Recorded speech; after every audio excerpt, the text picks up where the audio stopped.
básicamente, realmente, supuestamente, ¿no? Iba a haber una reducción de la dependencia del gas ruso de Europa. Es verdad que se ha producido, pero no en los niveles a lo mejor que se podían esperar, ¿no?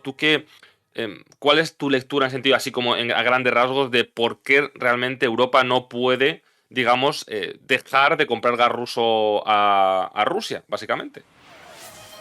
Hay que decir que yo creo que lo que es el desacoplamiento energético que compone, hay más cosas que el gas, ¿no? Por ejemplo, el petróleo y el carbón lo hemos reducido a prácticamente cero en las compras desde Rusia. En el caso del gas hay una explicación que es más bien técnica, ¿no? Que es que el gas es muy difícil de sustituir porque es un componente gaseoso y requiere de una infraestructura que es muy cara, que no es tan sencilla como para el caso del petróleo, que al ser un líquido lo metes en un barco, es fácil de transportar, etcétera, ¿no? Entonces, realmente lo que ha ocurrido con el gas ruso es que, en primer lugar, no ha habido suministradores alternativos en los volúmenes que necesitaba Europa y entonces no se ha podido reducir esta dependencia. Por otro lado, también ha habido un problema evidente de compromiso político, ¿no? Es decir, no se ha puesto ninguna sanción de ningún tipo al gas ruso, no está prohibido comprar gas ruso, ni GNL, ni por gasoducto, porque países como por ejemplo Hungría, pero muchos otros también, pues han bloqueado este tipo de medidas que requieren unanimidad en la Unión Europea, ¿no? Entonces, ahora mismo estamos en un punto en el que hemos reducido en un 75% las compras de gas si comparamos con 2021, es decir, es una reducción importante, pero todavía queda todo el GNL, que compramos exactamente las mismas cantidades que antes de la guerra, y el tema de los gasoductos, realmente la Unión Europea ha tenido poco control. Es decir, hemos tenido los sucesos del Nord Stream, que son ajenos a las decisiones europeas. El cierre del corredor ucraniano es una decisión ucraniana, no es una decisión europea. Y el único gasoducto que se ha cerrado por decisión de la Unión Europea ha sido el de Polonia, que también tuvo que ver con un enfrentamiento con Rusia por el método de pagos, ¿no? Ahora mismo solo queda un corredor, que es el Turkstream, que es el que recorre Turquía, y en principio ese gas va a seguir fluyendo probablemente después del objetivo marcado en REPowerEU, que era 2027 para dejar de comprar gas ruso. Así que queda gas ruso para rato porque no es tan sencillo de sustituir ni comercialmente ni técnicamente, ¿no? Y además no hay consenso político. Ujú. Y una pregunta, entonces, pero aparte de esa cuestión, ¿tú crees que es viable sustituir o prácticamente todo el gas ruso? Porque al final eso va a tener sus consecuencias para la economía, para la economía y para la competitividad europea, ¿no? Que ahora se habla tanto de la competitividad, ¿no? Ese informe Draghi, etcétera. Ahora que ha vuelto a von der Leyen a hablar de, bueno, esa brújula competitiva, realmente la cuestión de los altos costes de energía en Europa, eso daña mucho la productividad en muchos casos de ciertas industrias, ¿no? Que luego tiene su cara A y cara B, que es decir, la cara pues, positiva en este caso es que luego se fomenta que la industria sea, digamos, que no necesite de altos niveles de energía, pero en este caso en Europa pues también se nota también a la hora del pago de la factura de la luz, ¿no? O sea, ¿tú cómo ves eso? ¿Tú crees que de verdad Europa va a poder hacerlo en el medio plazo, medio largo plazo? O si tiene sentido a nivel económico, porque a lo mejor el geopolítico sí, en parte, pero a nivel económico y sobre todo con el contexto geopolítico que tenemos incluso con Estados Unidos. Bueno, está claro que de la crisis energética, primero de todo, no hemos salido de la crisis porque Europa, las industrias intensivas en energía, acero, aluminio, fertilizantes, en España, por ejemplo, la cerámica, el papel, no se han recuperado y estamos lejos de los niveles previos a la crisis. Esta destrucción de la demanda en gran parte va a ser permanente, por lo tanto, es evidente que ha tenido un coste en cuanto a nuestra seguridad económica, a nuestra competitividad, que probablemente no podamos recuperar, porque el gas ruso tenía una característica que es que utilizaba infraestructuras que ya estaban construidas muchas veces, gasoductos que venían de la época soviética, ¿no? Algunos de ellos, los de Ucrania, por ejemplo. El gas ruso es un gas muy barato. El gas que hemos sustituido ha sido principalmente hemos traído el gas de Estados Unidos, que es GNL, que es gas de fracking, es más caro por definición. Entonces, sí hemos perdido competitividad. Es cierto que no sé si quedaban muchas más opciones, ¿no? Esa es la lectura que yo suelo hacer. Es decir, ha sido un precio a pagar por una dependencia excesiva, por no pagar en su día por diversificación de fuentes.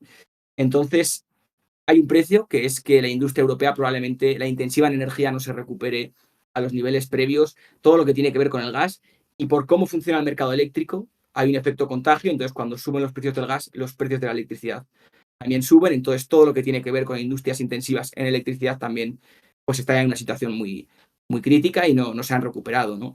Con el GNL de Estados Unidos probablemente tampoco nos recuperemos, porque tiene unos costes y unos precios distintos a lo que ofrecía Rusia, sobre todo para el caso de Europa del Este y Alemania. Es clarísimo que que no van a volver a esas industrias que contaban con gas barato para competir internacionalmente. Mm.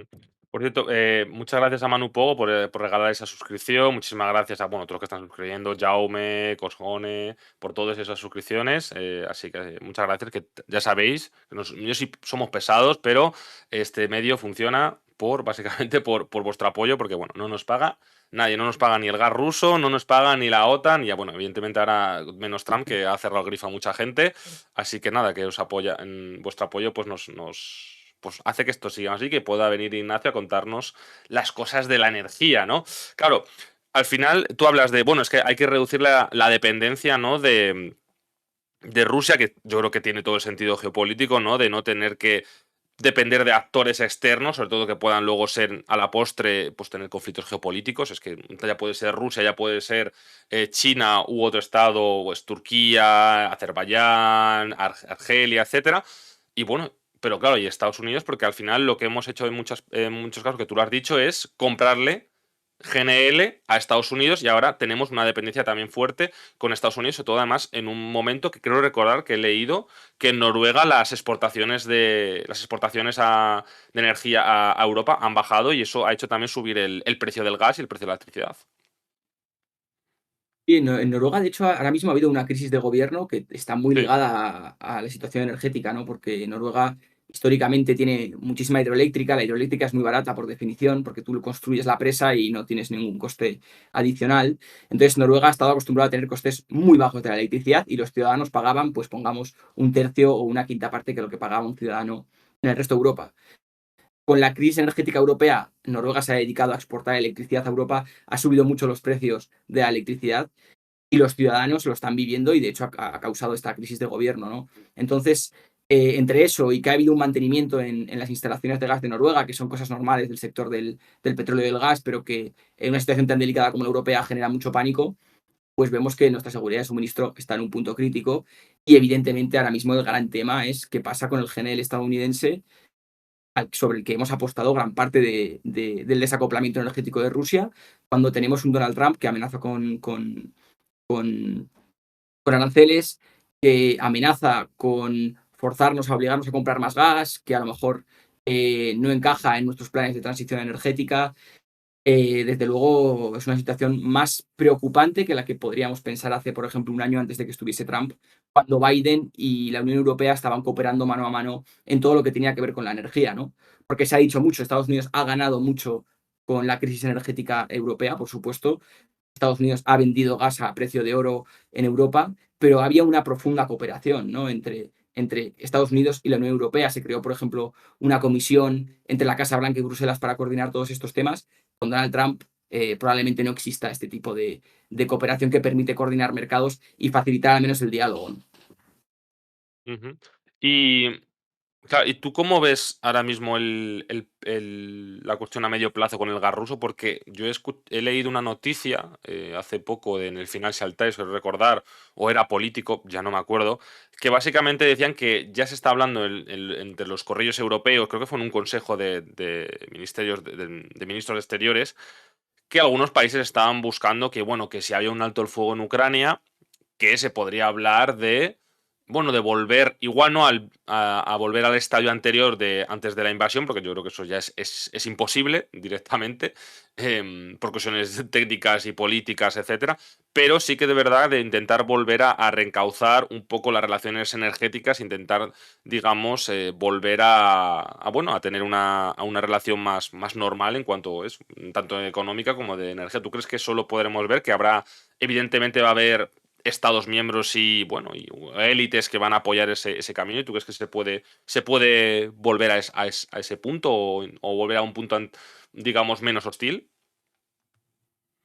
Muy probablemente, ¿no? O sea, yo creo que si se superase la fase actual, ¿no? De conflicto en Ucrania y se pasase a una fase de conflicto congelado, ¿no? Pongámoslo así, bueno, pues hombre, obviamente, para empezar, toda la industria europea presionaría para que esto ocurriese. Es cierto que hay dos grandes barreras, que es que los principales corredores de gas es el Nord Stream, que recordemos que se pusieron 2 explosiones y no se sabe cómo está ahora mismo ese gasoducto. Eran 4 tuberías, se sabe que 3 están destrozadas y no se sabe cómo está la cuarta, ¿no? Entonces, si esa cuarta estuviese bien, se podría recuperar algunos flujos. Muy probablemente toda la industria alemana presionaría para que así fuese. Habría que ver también qué gobierno se forma en Alemania a partir de febrero, que eso va a ser un tema clave para entender Mm. cómo evoluciona todo esto, porque Alemania era el gran cliente de gas ruso. Y el otro corredor de gasoductos que estaría disponible, que es el de Ucrania, pues habría que ver también en qué situación queda, ¿no? Si Ucrania está dispuesta a aceptar un contrato de tránsito de nuevo después de haberlo cancelado el 1 de enero de este mismo año. Entonces, esas son las grandes preguntas, ¿no? El otro corredor es el polaco, yo lo descarto. Estoy casi seguro de que Polonia no va a aceptar que haya de nuevo flujo de gas por su país, porque ellos ya han construido un nuevo gasoducto con Noruega, no lo necesitan, hay varios motivos ahí.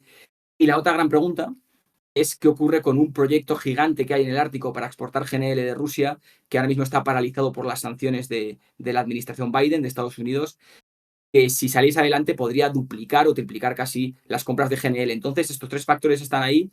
Yo creo que en un contexto de distensión, del conflicto de Ucrania, de que el conflicto se congelará básicamente, podríamos estar en un contexto de retorno del gas ruso. Retorno tímido probablemente, nunca en los niveles de antes, desde luego no la dependencia, porque ha cambiado completamente la relación. Europa puede importar GNL, puede importar desde diferentes sitios, pero probablemente volviese porque sería lo natural y lo económicamente más sensato, ¿no? Y las industrias presionarían para que así fuese.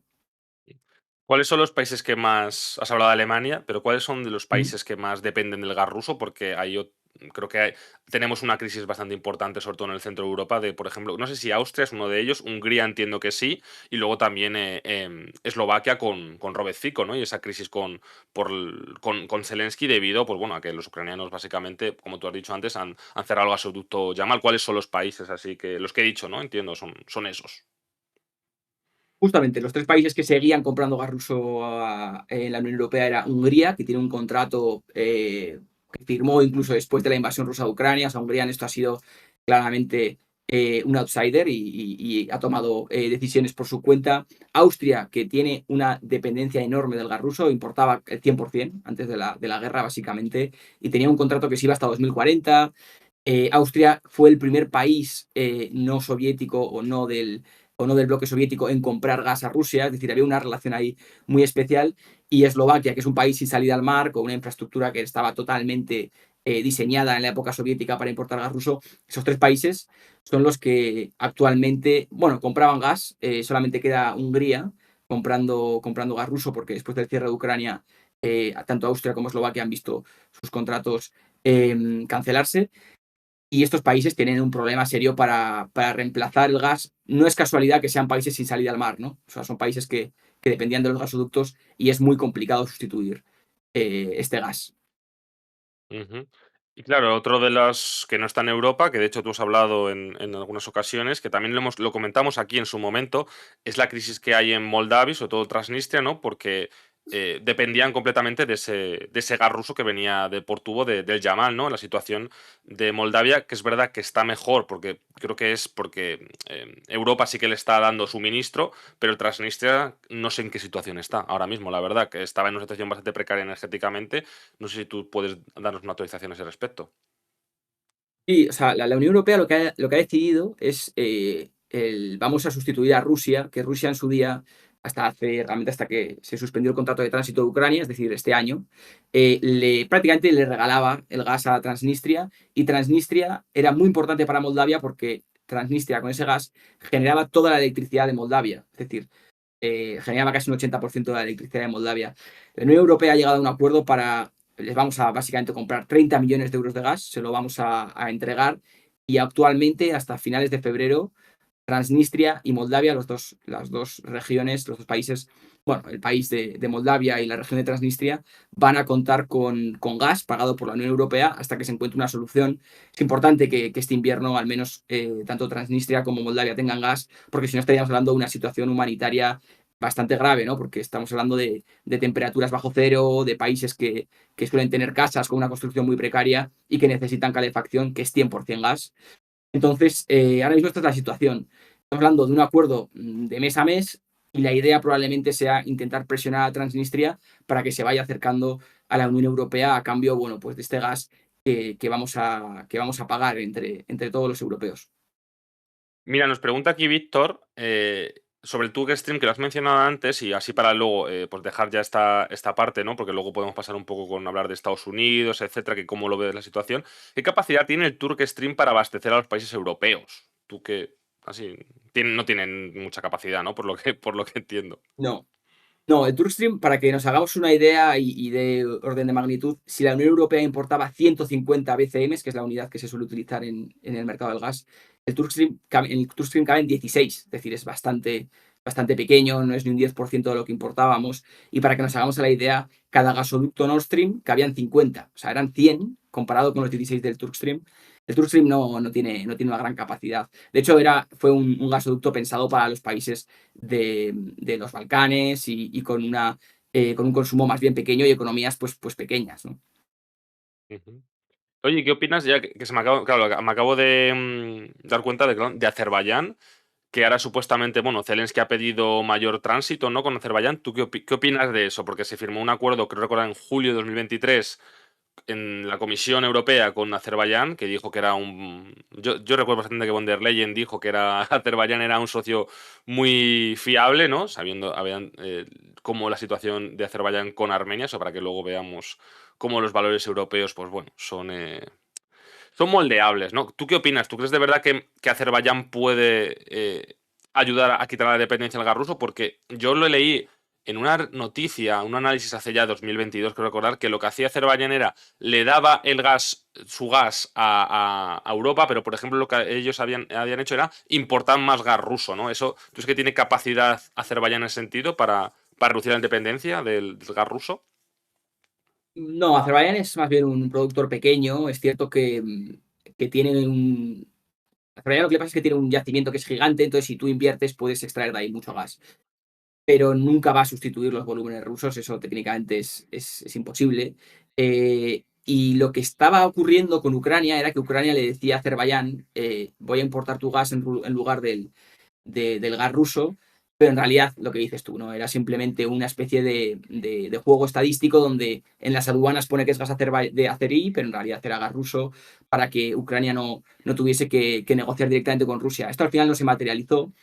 Y aunque es cierto que Azerbaiyán tiene potencial para incrementar producción de gas, nunca va a sustituir el gas ruso. Pero bueno, sí que puede mitigar la dependencia, ¿no? Pero bueno, sobre todo para esa zona del sur de Europa, para Italia, pero desde luego no puede solucionar el problema general. Y lo que comentas, pues es cierto, ¿no? O sea, Azerbaiyán sabe que es muy importante para la seguridad de suministro de gas de la Unión Europea y está jugando sus cartas y está teniendo una actitud extremadamente asertiva, por ejemplo, con Francia, ¿no? Y en muchas ocasiones sin ningún Mm, tipo de contemplación de lo que piensa la Unión Europea. Y hay que recordar que todo el gas que envía Azerbaiyán a la Unión Europea pasa por Turquía, que también tiene sus elementos geopolíticos detrás, ¿no? ujú. Mira, te iba a preguntar sobre el GNL de Estados Unidos, pero es que me están llegando preguntas que yo creo que ya, pues si ya os preguntáis, pues me parece bien de pasar a ese tema, porque me han llegado, mira, una pregunta es, ¿Francia sigue bloqueando, sigue Francia bloqueando la construcción de los gasoductos? ¿No? Porque recordemos que hay un gasoducto este planeado, ¿no? Que pase entre España y Francia. Lo que pasa es que sí que es verdad que no sé si tú sabes un poco más del tema, que bueno, yo creo que sí, porque yo te leí al respecto, de la cuestión de la electricidad, que es que lo que está realmente bloqueando Francia es que España esté más conectada, ¿no? Con Europa, porque lo que le interesa a Francia es ser ellos los exportadores de energía debido a su energía, bueno, su industria nuclear, básicamente, ¿no? Pero bueno, si Ujú. nos puedes contar un poquito más de eso. Bueno, el gasoducto este que comentan es el MidCat, ¿no? Que era un gasoducto que se pensó a partir de la crisis, sobre todo de Ucrania de 2014, la primera y las primeras crisis del gas de principios del siglo XXI, esta idea de conectar España mejor con Francia, porque ahora mismo tenemos una conexión muy pequeñita que permite intercambios, pero que no son suficientes. Y la idea era, pues bueno, que que la península ibérica pudiese estar conectada a Europa. Francia rechazó este proyecto principalmente porque todos los modelos que se hacían no salían rentables. Es una infraestructura muy cara, hay que cruzar los Pirineos, no se le veía un sentido comercial. De hecho, las interconexiones que ya hay de gas no se utilizan tanto, ¿no? como se debería. Entonces es cierto que Francia en general nunca ha querido una interconexión con la península ibérica. Hay que pensar que la península ibérica era un territorio pobre, que no tenía recursos propios energéticos, que tenía un sistema energético caro. Esto ha ido cambiando con las renovables, pero esta ha sido un poco el racional detrás de que Francia no quisiera interconectarse con España. Y actualmente, tanto en electricidad como en gas, somos lo que se dice una isla energética, ¿no? Estamos muy poco conectados con Francia. Pero este gasoducto, bueno, más que lo bloquee Francia, yo diría que los números no salían y Francia tampoco puso ningún tipo de empeño político y entonces no salió. Ujú. Bueno, los franceses, como a mí les gusta remarcar mucho la autonomía estratégica europea, etcétera, pero luego, cuando toca defender sus intereses nacionales, lo hacen en detrimento de la autonomía estratégica europea, porque yo creo que una mayor conexión de España con el resto de Europa, evidentemente beneficiaría a España, pero beneficiaría también a toda Europa, ¿no? En este caso. No, desde luego, porque además España, bueno, primero que está conectada con Argelia y teníamos Mm, dos gasoductos, uno de ellos ha cerrado, pero bueno, en su día estábamos ahí. Y luego España, antes de la crisis financiera de 2008, construyó una cantidad absurda de capacidad de importar GNL. O sea, en su día construimos, para que nos hagamos a la idea, 5 veces la capacidad para importar de lo que a día de hoy importamos. Es decir, podríamos importar muchísimo GNL y mandarlo a Europa si hubiese estos gasoductos que no están. Este ha sido un poco la amarga queja de España en Bruselas siempre, ¿no? De que Francia no permitía a España exportar todo este gas que podríamos importar. También es cierto que España, pues, hubo una planificación energética pésima y construimos de más. Y tampoco es culpa de Francia no querer solucionarte este problema, ¿no? Esa es un poco la historia que hay detrás. Pero bueno, es cierto que, por ejemplo, en el caso de la electricidad, Francia no ha apostado por integrarse con España. Y eso que España tiene mucho que aportar a Francia, porque España tiene unas renovables ahora muy competitivas que podrían ser complementarias con la nuclear francesa, pero el único proyecto que ha salido en los últimos 20 años, que es la interconexión por el Golfo de Vizcaya, ha empezado ahora, lleva desde 2008, 2012 el proyecto, ha costado el triple porque nos han obligado a hacer la submarina en vez de terrestre, es decir, un desastre. Es cierto que Francia no ha cooperado nunca en tema de interconexiones y es una de las grandes quejas de España en las relaciones bilaterales. ujú. Bueno, da igual, de todas maneras, doy luz verde al chat para que pueda proferir alguna queja o guión insulto moderado